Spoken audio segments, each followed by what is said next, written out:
enjoy. Your enjoyment should be the Word of God. Okay, makinig kayo mabuti. Bakit itong mga naunang lingkod ng Diyos? God prospered them, God gave them the victory.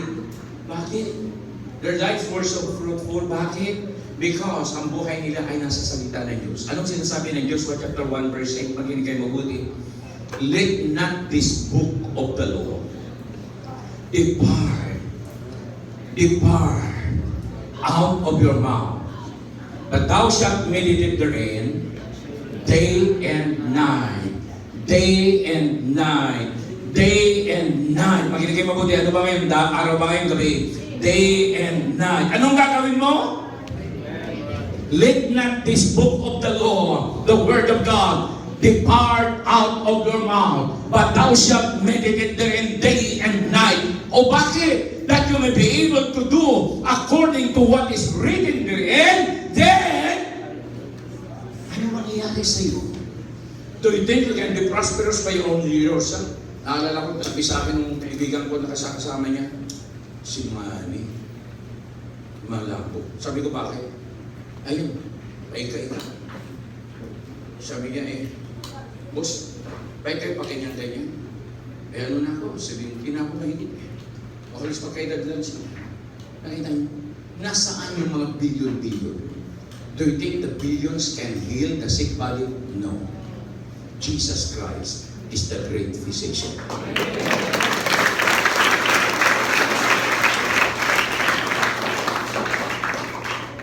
Let not this book of the law depart out of thy mouth, but thou shalt meditate therein day and night. Anong mangyayari sa iyo?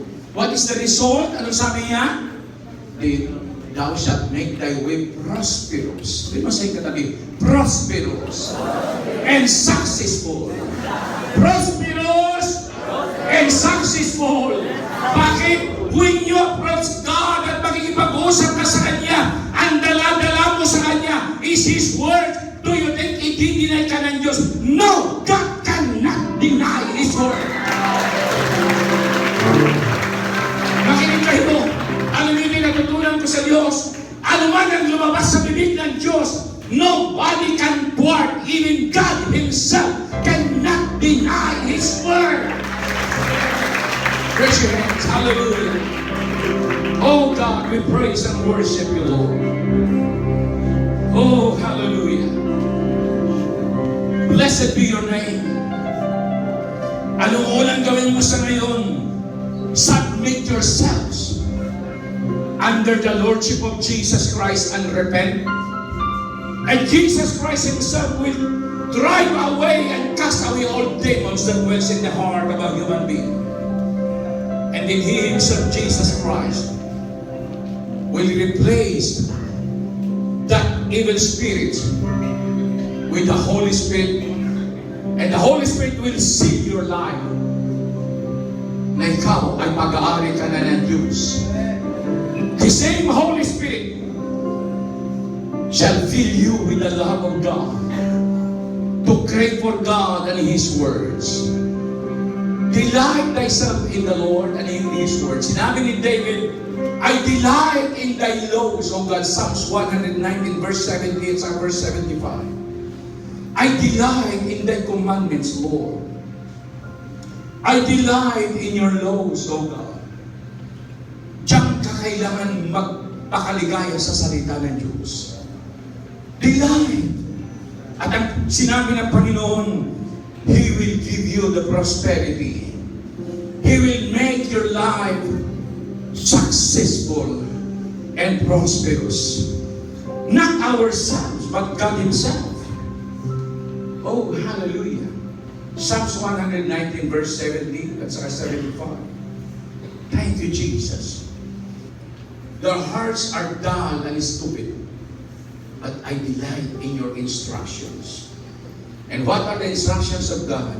His words. Ang kanyang mga salita. Ang kanyang mga salita. I delight, Lord, in your laws. Verse 77. Surround me with your tender mercies, so I may live, for your instructions are my delight. Kaya si David, pinakamalapit sa puso ng Diyos, the most successful and powerful leader of nation mula nung likhay ng mundo, David. At siya ang pinakamalapit sa puso ng Diyos. Ngayong umaga, makinig kayo mabuti. Itong salita ng Diyos na ito, this message, kapag nabuhay ka dito, this will transform your lives. This will revolutionize your prayer, and that your prayer will become so powerful. Why? You are not presenting yourself, hindi ka nagpe-present sa Diyos kung anong kailangan mo.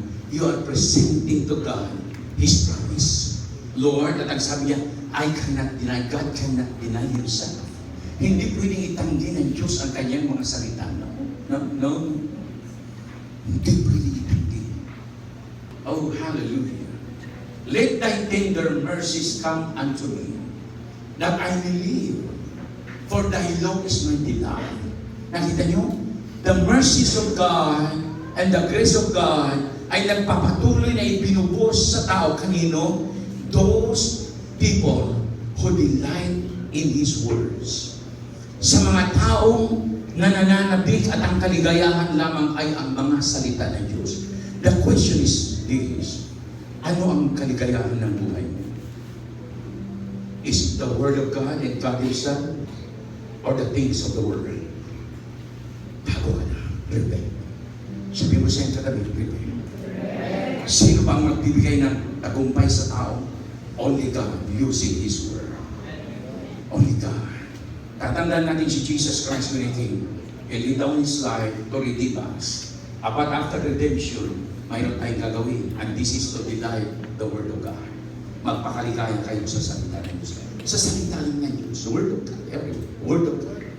Alam niyo, since the time, October 31, 1982, up to this present time, ang buhay ko, nabubuhay ako sa Diyos at sa Kanyang salita. Walang po pwedeng bumago niya. Kahit sinong taong kaharap ko, no.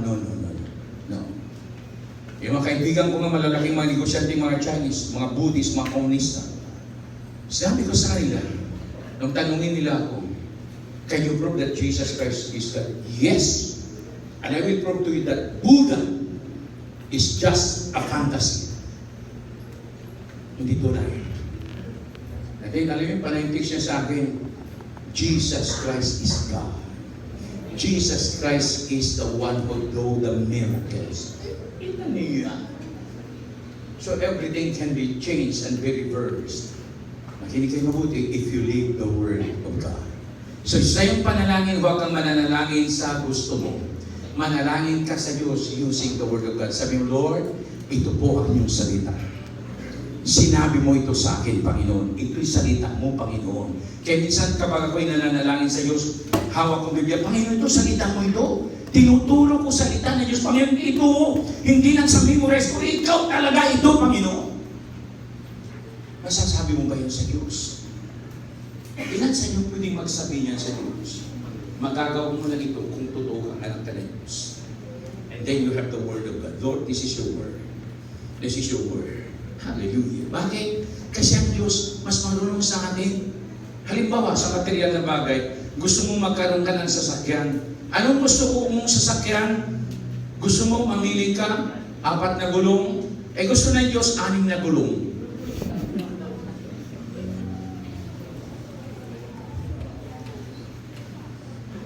So, pray with the Scripture. Sabi mo sa iyong katabi, pray with the Word of God. Pray with the Word of God. Don't pray according to your own will, but pray according to the will of God, and that is the Word of God. Hallelujah. Father, we pray